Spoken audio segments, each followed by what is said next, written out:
All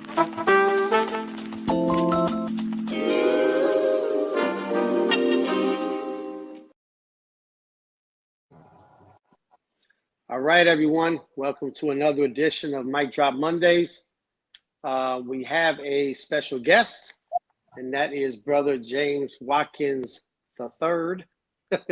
He's the president in Tacoma, Washington, Branch 130.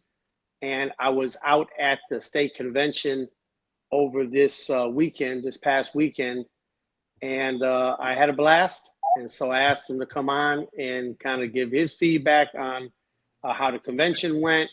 I spoke at the convention. I gave a, kind of a little campaign talk and took a few questions. There was not a lot of time. I think I took maybe 3 questions. But, I had a chance to interact with a lot of people and go around. Branch 130 did a great job. They had all type of activities. They had all type of gear. Came away with one of these, one of these. There you go. I don't even know if you knew about this one. I got the challenge coin. Oh yeah. They hooked you up. Yeah, Good. I got the challenge coin. 2-sided. I love that thing. And I was made a delegate, which to me was awesome. And I was there Friday night for the hospitality. Branch 130 had a hospitality room. Branch 79, Seattle had a hospitality room. They had a casino night. Where they had a very fair competition between the East and the West in the state of Washington. And I think miraculously the West Side won. I don't know how they pulled it off, but they were able to win that thing. West Side is the best side up in here. Yeah, well, they definitely have the most carriers. We'll leave it at that. But I had a blast, man. I appreciate the hospitality, and I appreciate you coming on and spending a few minutes with us here. So I guess first question is just what was your overall take on the convention? I know you're tired probably from all the work that you guys put in and the preparations and stuff. But what was your take on the convention and the activities? Yeah, I got a lot of good feedback, Mike. I really had a great time. It was a lot of work, of course. Conventions are. We had 160 so delegates. Well, no, actually about 140 signed in delegates, I think. So it was work. It's always, anytime you're gonna, embark on those big endeavors for that for that many folks, there's going to be some hangups. But, I had a good team around me. We had a lot of fun. I got great feedback, so I guess we put on a pretty nice convention, yeah.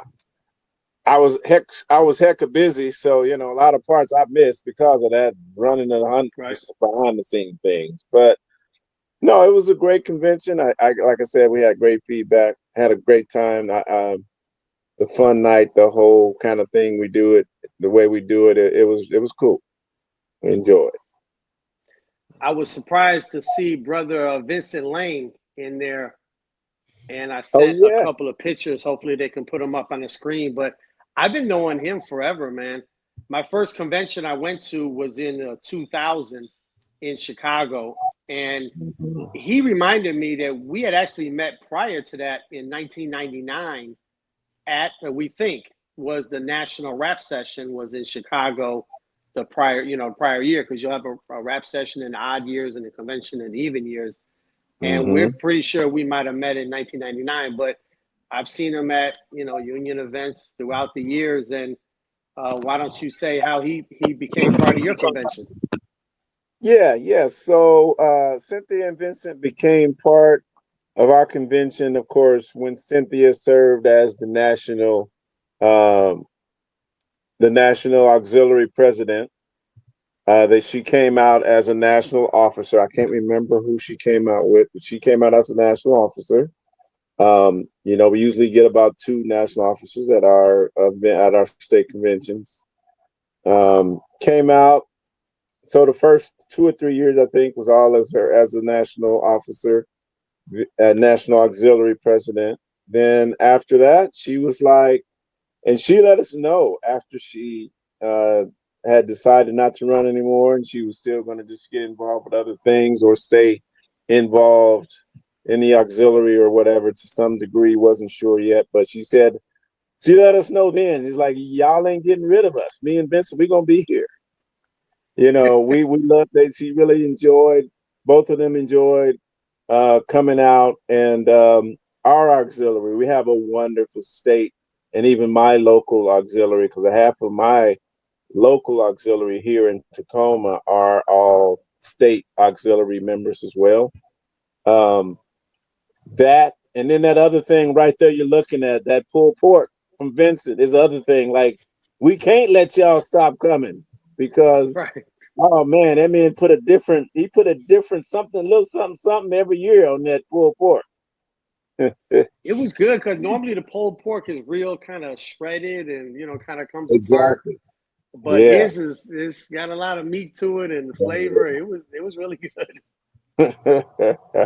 That was he puts a little something different every year. And yes, they've just become a part of our state convention family. Every state convention since then, they're there. They are there, and we make sure we reserve a pulled pork lunch or something for him Right. to bring the meat. God, it was great, man. That added to the convention. It was a lot going on, and you guys have a convention every year, just like Illinois. We have a convention every year, but most states don't. But it was, man, just so many activities and so much happening on the floor of the convention itself. Of course, Brian Wiggins, who's been the state president for a long time, decided not to run again. You recognize your president emeritus of the Washington State Association, Mr. Nick Vafiatis, who Yes, served for 2 months or a whatever very it hot was. minute. Yeah. We got, we'll bestow him with the. I think the definition of president emeritus is somebody who used to be the president. I think someone told me that's what the definition is. So if that's the Oh, definition, then Nick is that the president emeritus that of the gets him that Washington State emeritus. Association. Yeah. Yes, that'll get him there. But you guys have resolutions that you want to present, proposed resolutions that came before the body that you want to present to the national convention next year in Los Angeles, or if there's a special convention this year, maybe one or two of those you could present. But I left early. How did those come out? Anything significant come out of those? Nothing significant. Most of them actually did not. Most of the national, I mean, there were some resolutions that went through, but a couple of actually somewhat significant things. One of them was one we proposed actually for CCAs, because we have CCAs in Tacoma. There was a big question when President Carter died on the National Oh Day yeah. of recognition, of mourning. And we put forth one to recognize, let CCAs either get administrative leave or the equivalency of, if they don't maybe approve CCAs to be eligible for admin leave. We put that forth ourselves. There was something on route adjustments got put through, kind of nixing the TIA REAP, all our issues that we had with TIA REAP and all these other route adjustment process, kind of trying to urge our national officers to maybe do something else in that, go another direction or something that gives us a better evaluation, a better count of what we actually do out there on the route. And then let me see, what is the other one? Actually, do I got my paperwork with me? The other one was something I think regarding, what was it? Postal Shield, about on the violence. I think not really on the. We know we got the Polk Act. That's, of course, we're trying to get pushed in Congress, but um, there was something else in regarding of discipline, or just, I think, of management being more being more proactive and helping us be safer on the streets and doing a little more than they do in those aspects, I think. So those were the Yeah. big ones that I know we pushed through. Okay. And then we'll see those, those will come out in the convention. Those will be resolutions and or amendments in front of the whole country when we go to Right. Los Angeles. Like I said, unless ends up being a special convention this year, which, I Mm-hmm. spoke to the body and I did make mention that there's this push to have a special convention. I talked about the reason why, because we didn't have, when we went to Boston last year, we didn't have a contract yet. So weren't able to put forth our bargaining proposals for the next contract. But you guys probably have, do you happen to know how many branches there are in the state of Washington? Because I'm assuming you probably have a lot of small branches in Washington, right? We do have a lot of small branches. I don't know the exact number, but yeah, especially on the east side, in those rural, we got a lot of little small stations or AOs. So yeah, um, there was I would say in the 30s, probably 30 to 40, I think, of branches that we know of, that I know of. That one thing is, we usually put most of the branches in the state if there's like a delegate or at least one delegate that shows, it gets put in our convention book. Of course, there's some that don't never, and have never came that they don't get in there. So for the ones that we know recognize, I'm thinking upwards of 30 to 40 branches that we know have that, like I said, have shown up at a state convention and been recognized. Yeah, I was saying if somebody wants to get this special convention or help out to get the special convention, that's one of the things they can do is contact those small branches, to see how they, if they weigh in and how they feel about it. Because a lot of them are off the grid. They probably, Right. let's say you have 40 branches, probably 20 of them were at the convention, something like that, so they wouldn't even be involved in that conversation necessarily. They might not know. Right. True that. True enough. Yeah. Mm-hmm. All right. Well, I think I spoke for maybe about 15 minutes or so and took some questions. What did anything stand out? I don't think we didn't know each other prior to the No, convention. And yeah, I appreciate I no, contacted you. You're helping me out to get a room, which actually didn't work, but it actually didn't work out. Yeah. not for lack of effort on your part, and you did offer the hospitality suite, which in retrospect, hey, they shut it down kind of early. I should have said yes to that. Yeah. Because trust me, it usually runs to 1 or 2 in the morning. That's what it did on banquet night for sure.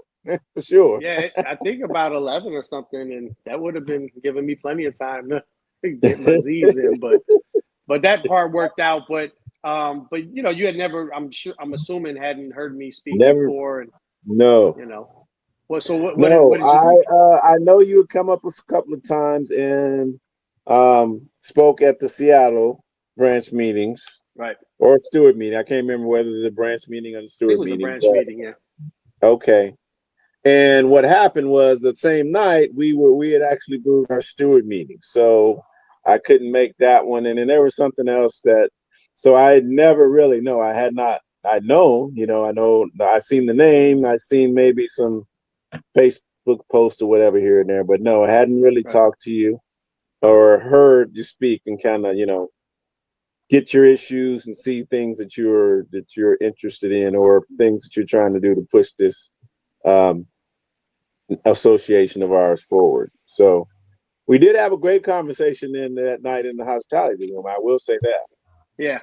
Just kind of And chopping that's it the up. type of thing. I think I feel more comfortable in one-on-one conversation, particularly with people that are like yourself that are solid union people that have been doing this for a long time, and we can kind of talk shop and share ideas and stuff like that. That's just very valuable to me. And I told all the delegates that I really appreciate not just being invited to speak, but being invited to attend all of the activities, because I see how you guys operate. I see how you guys think. I see how you debate different issues. And obviously you're able to, give me your ideas and your feedback about particular things. So that was all pretty valuable. But it seemed to go well. When I speak to a crowd, I try not to give them everything, but I always refer them to the website. Like, it takes some reading, but the whole platform is there. There you can kind of see everything. And of course we have 15 or more, 18 months before the election. So you have plenty of time to, vet all the candidates and see what's out there and figure out what you want to do. So, but if you want me to come, actually, if you want me to come to your branch, like one of your branch meetings or functions, so that your members could ask any questions they want to ask, that'd be fine. Just let me know when, I'll come out there. Absolutely. That's a definite possibility. Of course, I'm going to vet, do my due diligence first, look through, and I intend up looking up that website. I've been locked in on this convention for the last year. So yeah. It's a lot. Where's the convention next year? Pasco, Washington, on the east side. It's going on the other side of the mountains. Okay. Next year, Pasco, Washington. You guys drive there, or do you fly or you drive? We drive. Well, most drive. It's about, I don't know, Pasco's probably about 3-4 hour drive. So most of us drive. Some will take a small flight over, but usually, yeah, because our brands, the way we work it, as far as the travel money that we pay our members is, it's like whatever's cheaper. If the plane ride is cheaper, we'll pay them the plane, cost of an airline ticket, or if it's just the gas, we pay the gas. So the majority of us end up carpooling to save the brand some money and just driving over. Makes sense. Makes sense. Yeah. All right, man. Well, any last thoughts or impressions or whatever? I was very impressed by just like you said, when you not knowing you, not really, we had a good conversation, probably 30-40 minutes or more. And we just, like I said, just talk shop. I can say I didn't get to hear you talk in convention. I was running around doing something. Who knows? Oh, what. you missed that part. Okay, I got you. I missed that part. But as I missed probably 70% of the convention running around back in the background doing something. But there was a couple of people that filmed it, so I'm gonna try to get the recordings and put them up. We have a lot of stuff on our YouTube page and then on the main web page. So I'll try to put that stuff. So there's one of the tabs on the web page that is the Kick the Tires tab, and then like all the different locations that I've been to. And one thing we want to do is go back and take like the pictures and the video from those locations and put it under that tab. So if you see like the Tacoma, Washington, June the 6th, 7th, whatever, then you should be able to click on it and it'll take you to the pictures and the videos and that kind of thing. But awesome. I don't know. I shouldn't overpromise, but that's the idea. That's what you hope to happen. I know, like a lot of things in my convention, I hope to happen. 90% of them worked out right. A little bit here and there. Yeah, exactly. Yeah, but no, other than that, Mike, it was good. It was great meeting you. Like I said, great. You seem like a very down-to-earth person. We talked a lot of just basic things, kind of where your head's at on a lot of issues. So that intrigues me to want to look more into your website and do my due diligence like we always do as stewards. We want to, before I put it out, I want to see where I sit on it first. I want to get my side, and then we go from there. So. Absolutely. But I absolutely, might be getting back to you and bringing you out, to let my people see and let my people do the same thing, have you answer questions and let them get their full fill as well. Sounds great. I appreciate you coming on and taking some time to give us an idea of the whole experience. And I appreciate it. Sarah, Renee, you got any questions for the brother? No, not really. No questions. Okay. All right. All right. Thank you for having me on. Yeah, thank you. Well, I was going to say, we'll let you get back to your Sunday and appreciate the time. All right. Y'all have a good one. You too. Thank you. Thank you. Okay. All right. We're going to go into a segment here. We have Brother Ken Pratt with us. He's from NALC branch 4016. He was there today in attendance at the Region 3 Leadership Academy graduation. We had the graduates from this year's class of 2025. Margaret Parker runs that class out of the regional office for us. We also have 4 mentors of all of the students, and those mentors are Shania Benson, Tyrone Valdez, Michael Scheib, and Rhiannon Gator.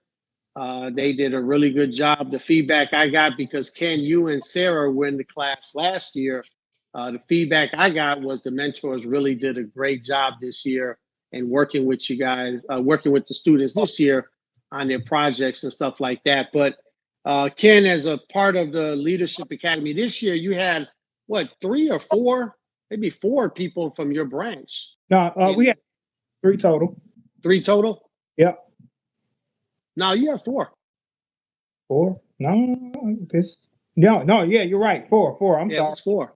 It was 4 total from your branch, and I know you have been working with them as an extension of what you started last year, which is focusing on the Letter Care Political Fund.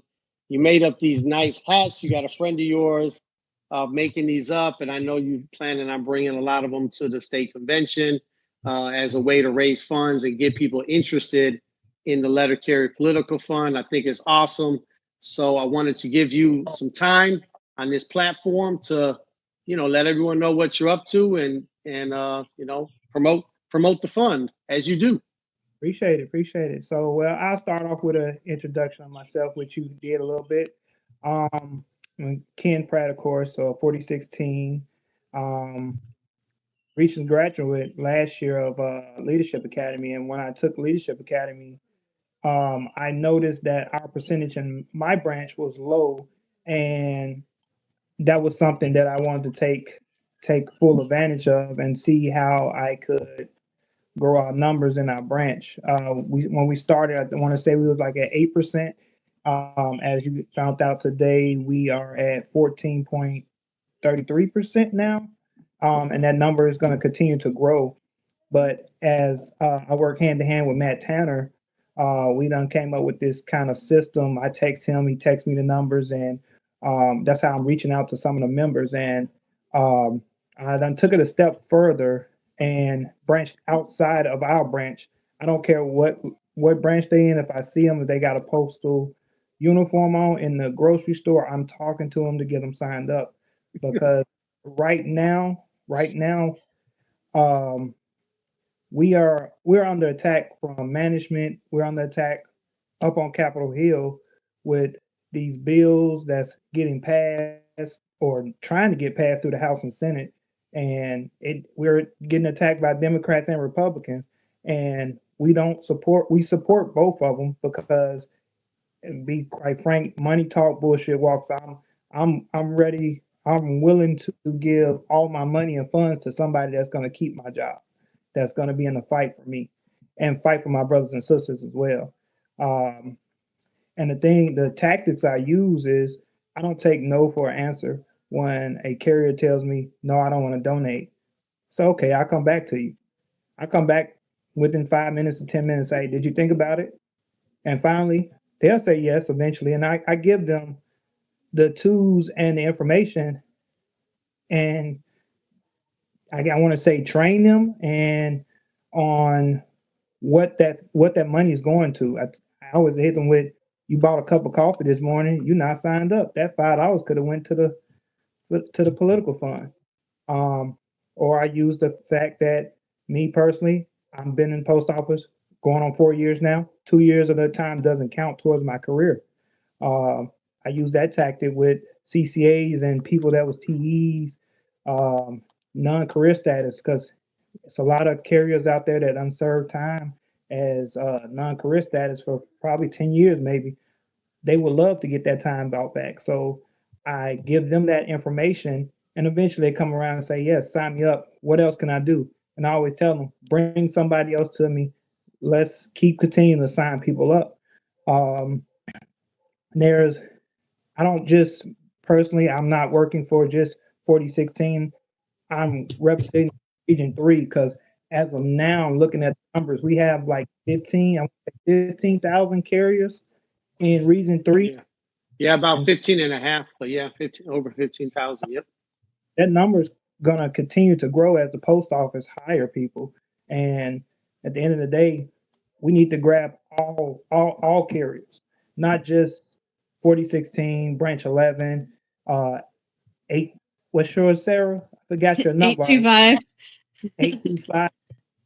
As leaders, every leader in Region 3 shouldn't be scared to tell the carrier, hey, we need your help, we need your support. And thing I get all the time, can't you use my union dues? I can't.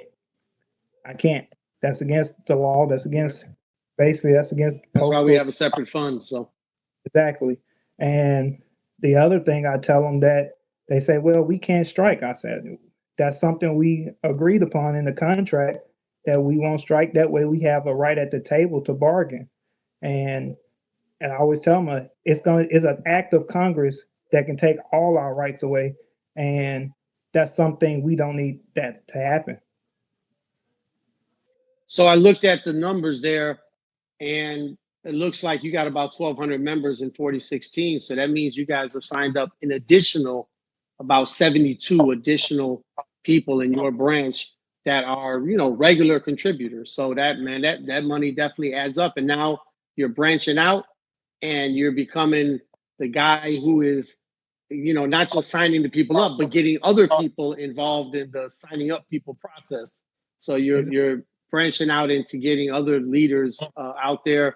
I saw today, so today was the graduation day, but it's also the speech day where all of the participants in the Region 3 Leadership Academy, they get up there and they give their report, audio, visual. Some of them had like storyboards, and they playing videos and showing and telling all of the different projects and things they've been working on, the things they learned, the things that were significant over this last 6 months, which is the period of time for the Leadership Academy.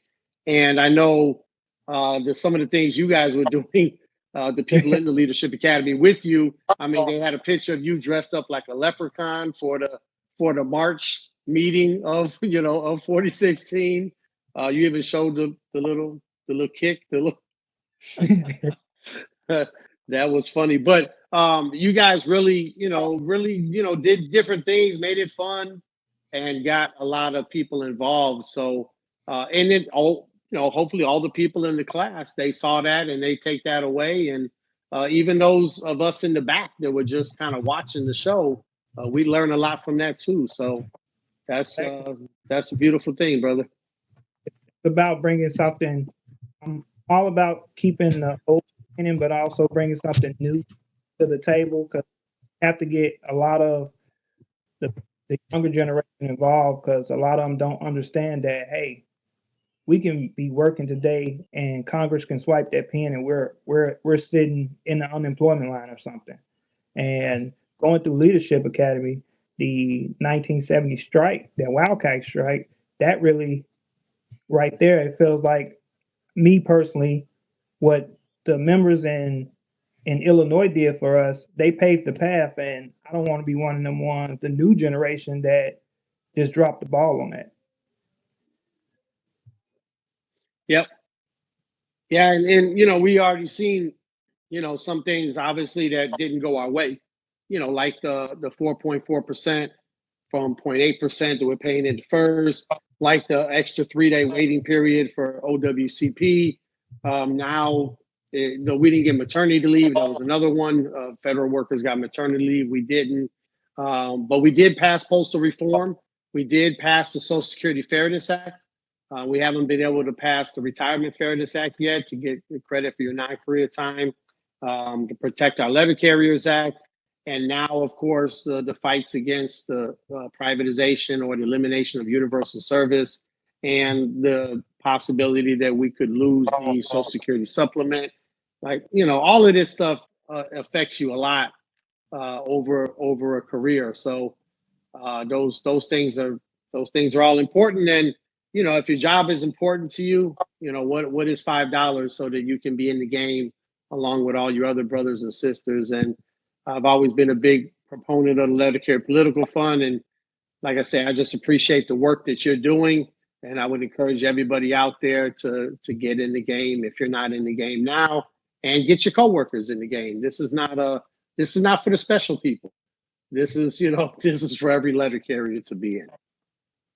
And it's just about getting everybody involved, and like I every meeting I tell everybody, hey, I don't bring one person with you and get them signed up. If they're not signed up, bring them to you. I give my number out freely to every carrier to call to sign up, and of course can't do it on the clock because of Hatch Act and all that. But I mean, yeah, I'm a steward in the office, so I know everybody in the office that's not signed up, and every time they come to me for advice, I'm like, hey, yeah, after we clock out, I'm gonna talk to you and I'm gonna help you out, but I also need you to do a little favor for me as well. So it's about teaching and training as well. And like you said, the Protect Our Letter Carry Act, we're on the street getting attacked, and that's important now. And because at the end of the day, I want to go home. Sarah want to go home. Mike, you want to go home to your kids too. So we should be protected, and that right there should hit home to a lot of carriers, especially in Chicago, where the attacks are more prone to out there on the streets for the carriers. And then even out here, just a couple of weeks ago, a carrier got her truck broken into. Luckily, she was okay. She did the right thing, went the other way.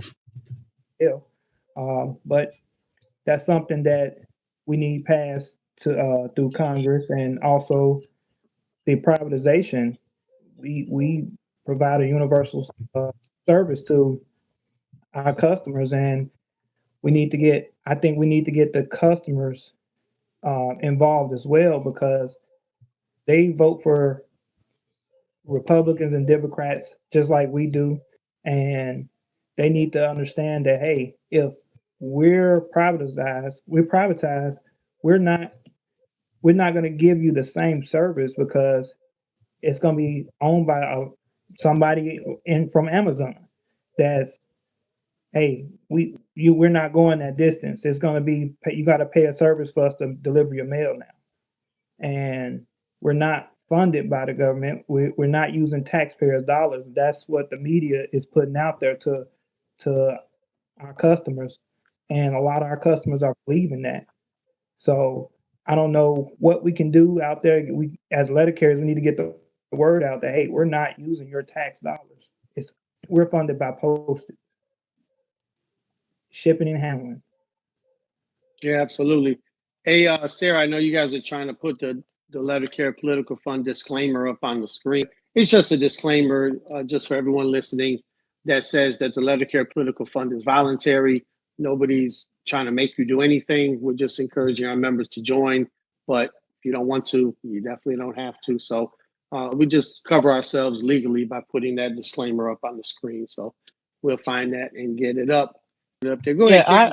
I have a question for you. yeah. What do you say to the carriers when they're like, well, like trying to sign them up for LiftPIF, when they're saying that, well, I pay my union dues, I don't have the extra money to come out, to pay for anything else, because that's what I hear a lot of, is that they can't afford it. Like we say, like the whole, just the $5, a check or whatever, but they come back with they simply can't afford it. What do you say back to them? It's about, to me, I try to build a bond with that person that tells me they can't afford it. And as Mike probably heard today, I don't know, Sarah heard, Sarah, my assistant, she calls me a used car salesman. And Yeah, I saw that. You had one of the shirts where they had like names on the back of the shirts, like jerseys, and yours said used car salesman. So, I mean, when she says that, I laugh at it, but I understand where she's coming from, because I don't want to sell, I'm not selling you, I'm selling hopes and I'm selling dreams, but I'm not going to sell you a lemon, because your money's going towards something that's necessary for us. And always when they say, hey, I can't afford it, so okay, you can't afford it, but how would you like it if the union is gone and they fire you tomorrow? How would you like it if they pass a law in Congress that affects your pay. I said, then you can't afford your essentials at home. And I tell them, just think about it. Just 5 extra minutes a day, if you can, overtime will pay for it. Eventually, they come around and do it after I done talk to them. I just don't, I don't take no. I give them time to think about it. I come back. You're going to have them people that don't want to do it at all. And it's just, hey, just keep them in your back of your mind and say, I'm going to come back to them, especially if they find out that, hey, if I sign up, I'm getting a T-shirt, I'm getting a coffee mug, a lanyard, you getting recognition in the postal record. At our branch, I recognize every carrier that signs up at our branch meeting in our 18 and 8. Or I try to have a friendly competition amongst office to get people signed up. Like one of my stewards, she won $100. She beat you, man, and that was pretty good. I let her win. I had to think about it. I can't win on my own. That was strategy. Yeah, that was strategy, and it's all about strategy. I was impressed though because she did great. She did great. She signed up, I think, 10 people in her station. That was good. Exactly, and You let her have that. You ain't have to add in or you let her win. You could have just let her have that and been like, yeah, she did a good job. And, yeah. Did a good job. I call her my big sister. So I told her I wasn't gonna let her win, but pulling, So just don't take no for an answer. I mean, yeah, that's the main man. Consistency and persistency, keeping a list and going through each person and just talking with them and walking them through the process, because once you convince them, then they got to actually get signed up, and there's a lot of little details in that. But and then what you need to worry about too with your like CAs, CFs, when they get converted over, they drop off the list, or they go on a 5-day break. They drop off the list. So if you signing up CCAs, just keep a mental note. I always ask them, hey, when your 5-day break? And when I sign them up, got a piece of paper. I write their name and their 5-day break thing. When I give a call or follow up, hey, can you check your thing and see if your political thing's on there? They say, yeah, it's still on there. I just don't worry about it. But if it's on there, I will. If it's not on there, I'm sorry. I will just sign them back up, and then of course I'm gonna sign them back up, and they're gonna get another shirt. Yeah, and hopefully per the new language in Article 17, where we have control over the union dues, we'll be able to just make those deductions without having people go through the postal service. But that hasn't been rolled out yet. But as soon as it is, it should facilitate and make it easier for us to sign people up. So, all right, Ken, man, I see you got a little action going on at the household. I know you've been gone all day, so yeah, we appreciate you, brother. Around now. Thanks, all right, you guys good? Sarah, Renee, can we let them go? Yep, we can good. let them go. All right. Thank you, my brother. All right. Have a good day. Happy Sunday. You too, brother. All right, you guys, as far as things that have been happening recently, we still have a lot of stuff going on with the special convention. I saw that a lot of the smaller branches are signing on to the special convention.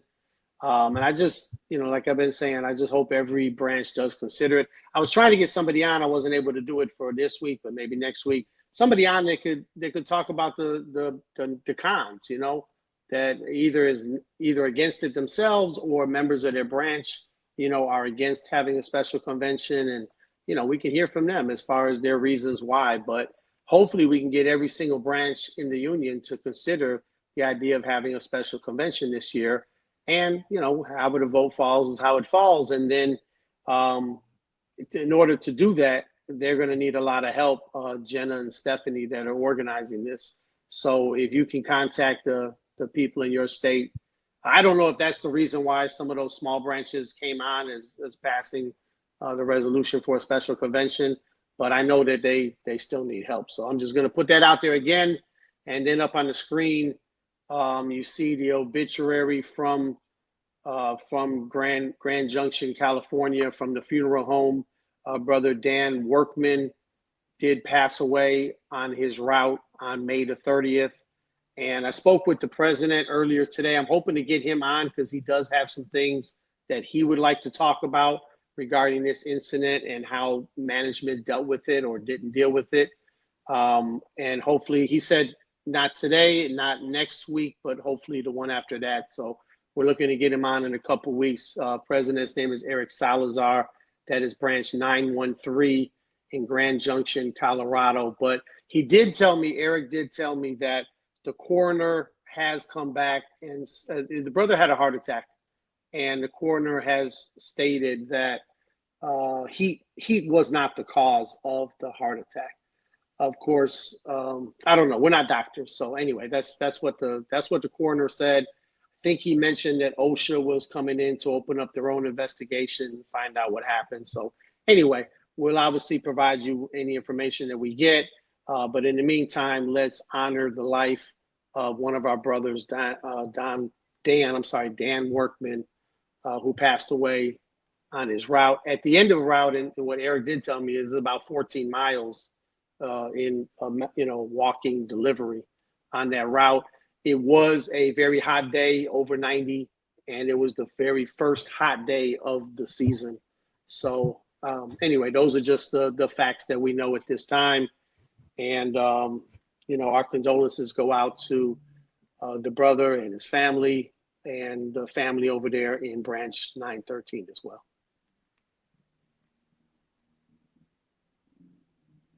Okay. LMOUs continue to go on. LMOU negotiations, we have until June the 26th. I was going to ask the president, Watkins, when he was on from branch 130, but they haven't got their negotiations started yet. Renee doesn't want to tell us anything about her top secret negotiations that she's got going on. So I don't know. I guess we'll have to wait until. It's not top secret. There's top secret going on. I have to meet with two. I got two offices to meet with tomorrow, McHenry and then Marengo. So yeah.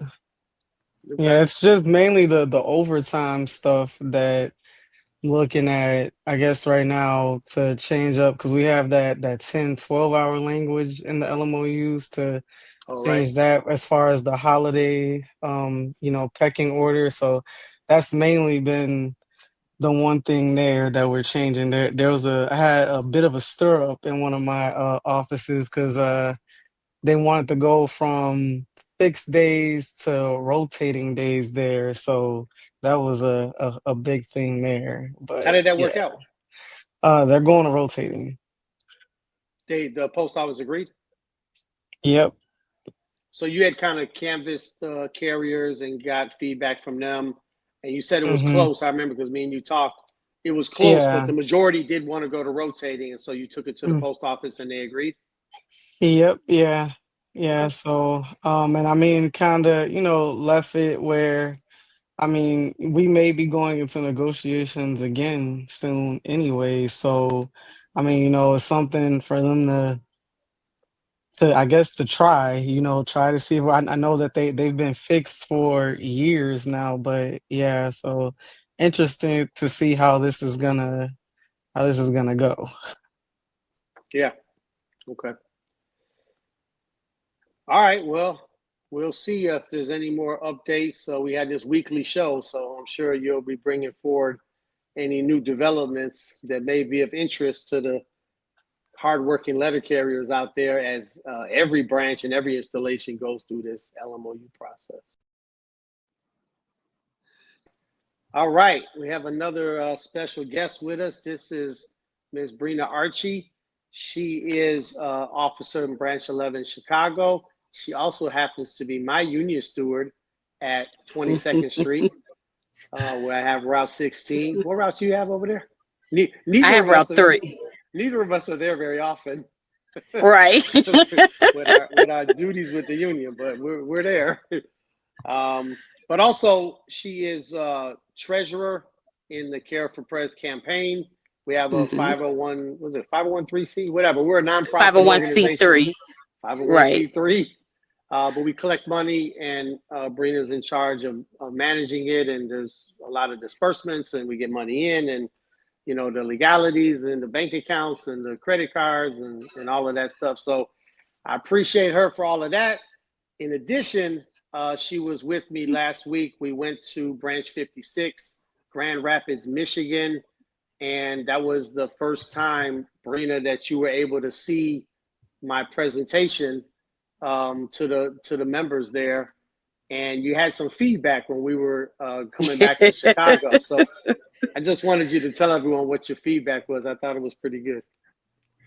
Well, my feedback was for Mike to give his resume, pretty much to let the people know who he is, his tenure as a union advocate, and then also letting the people know what his change is going to be when he does become the president of the NALC. Yeah, I did that. I added that in when I spoke in Tacoma, Washington at the Washington State Okay, Convention. cool. I kind of added that in. And I want to I keep forgetting, we got to talk to the webmaster. When you go on the website, like the biography or whatever should be probably front and center, or maybe like a little tab or whatever. Okay. But, you know, we all know, you know, you guys all know Right from forever. But which is one thing that I never think of is telling people how long I've been a letter carrier and different things like right that. Definitely. And then you said one more thing. You said don't mention a certain person's name. It's not necessary. I did. I said not to mention the current president, because when you say his name, his work have discredited itself. So it doesn't make sense to even say him. Yeah. Because I mean, everyone knows who he is, and everyone knows the things that he has done as of recently. So it doesn't even make sense to even put that out there. The people need to know who Michael Caref is, for those that doesn't know. Yeah, and I agree with that too. And just like I said, try to incorporate that in. But how'd you think? I think it went really well out there in Grand Rapids. What'd you think? I agree. I do think the people were very receptive. Every question Mike had an answer for. I'm a huge fan. Like I've told you before, I'm a huge fan of yours because you're extremely knowledgeable of NALC overall. So whatever the questions that the people were asking, you were on it. You were on it, and I think we may can possibly get a future endorsement. Although that they say that they haven't, but I think that would be one to endorse Caref4Prez. We'll see what comes. I mean, we're not like chasing a lot of endorsements just because there's still a lot of time left. I mean, nominations won't be until August 5th of 2026. So, you know, I don't know how many branches. I mean, obviously, a lot of branches in Illinois have endorsed the campaign, and you know, if they want to do an endorsement, the only problem with that is that we're going to ask them to do some fundraising. So that's up to them if they want to go ahead and do that. But if they've made up their mind and they want to go in that direction, the next step is like, hey, help us out a little bit with this fundraising. So, well, I was definitely putting that out there. Hint, hint. Right. Sounds good. So we have I was in Washington and I ran into somebody there at the Washington State Convention, and I was asked Sarah to put her picture up on the screen to see if you recognized her. Let's see if this works. I'm putting you on the spot here. You putting me on the spot? Yes. So we'll see if you recognize this person or not. Uh-oh. Maybe that way. That person? Can you see this? Can you see the picture? Yeah. You know what that is? I don't. Am I supposed to know? Wait. No, you don't know her, but you did you met her in Boston because that is the woman that won the 50-50 raffle.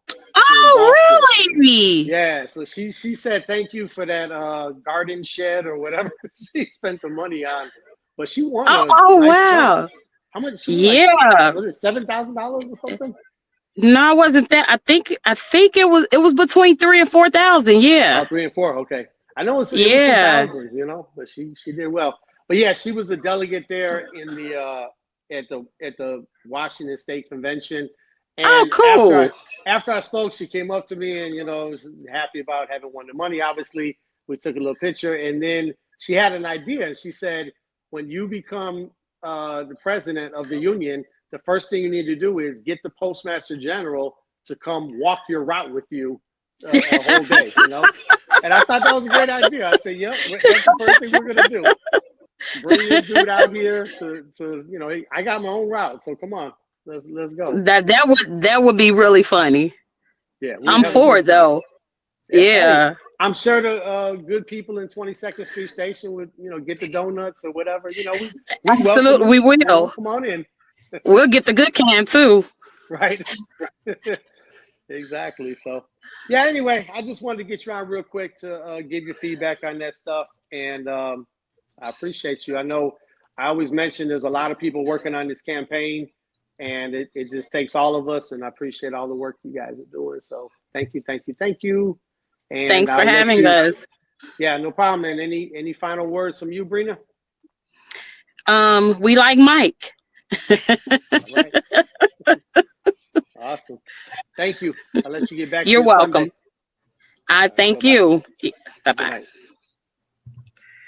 All right. So the last thing I wanted to cover is the APW got a new contract.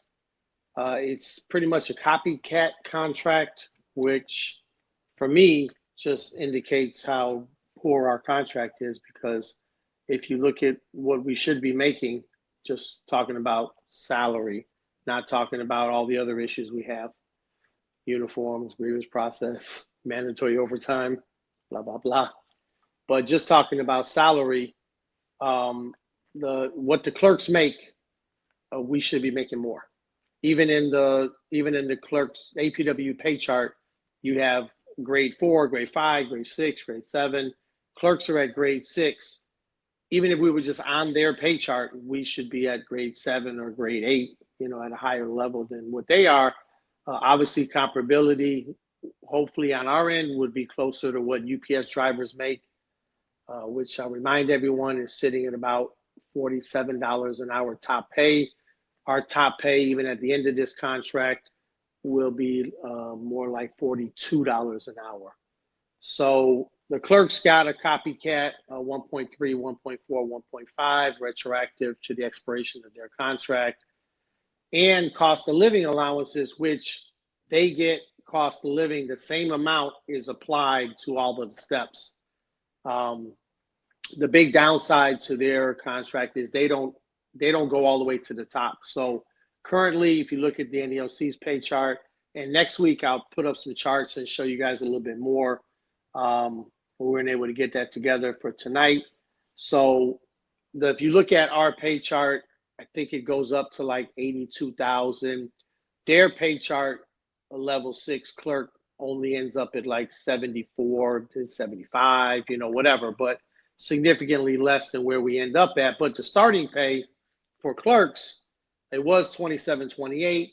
Now they're going to get raises, and they're looking at, like $56,000 starting salary, and we have like a $51,000 starting salary, even at step B, because step AA and A are going to be eliminated.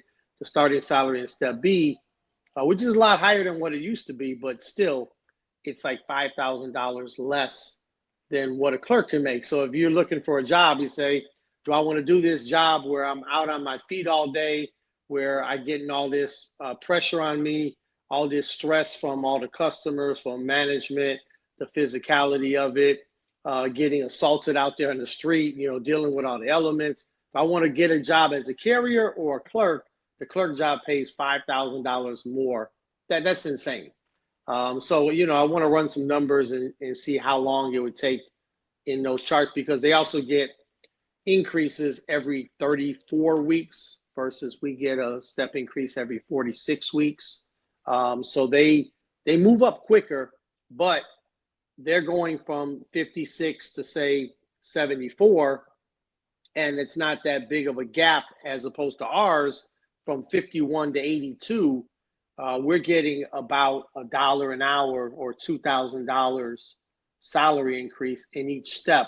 They're getting a much smaller increase in their steps. So eventually, if you start as a carrier and you start as a clerk, the carrier will catch the clerk. How long that is, I'm not sure yet. And then cumulative, you'll make more as a carrier because at the top step you're making a lot more, assuming you do 30 years. But with a lot of our people, it's been hard to maintain a long career. We've had a lot of turnover, and it's just anyway, the job isn't what it once was, and this is a clear indicator to me that we should be making more than the clerks, and the contract that we got was insufficient, which I've thought all along. So anyway, we'll have some more information for you numbers people who want to crunch it up between now and next week, and we'll put it out there for you. So in the meantime, thank you guys for your time. Hopefully you were able to enjoy this podcast, either audio, visual, YouTube, Spotify, Apple Podcasts, other podcast platforms. Sarah's been real good about posting it everywhere. And keep sending us your feedback. I appreciate that on the technical stuff or on the content. We'll keep trying to get better with this show. And always go to the website for all the information about the campaign, Caref4Prez.org. And that's all I got. Sarah, you got anything? No. We Nothing. lost Renee about a half hour ago in recording time. I don't know in video time how long ago it was, but anyway, she had something else she had to do. So, all right, I'll let everyone go. Thank you guys. Be safe out there.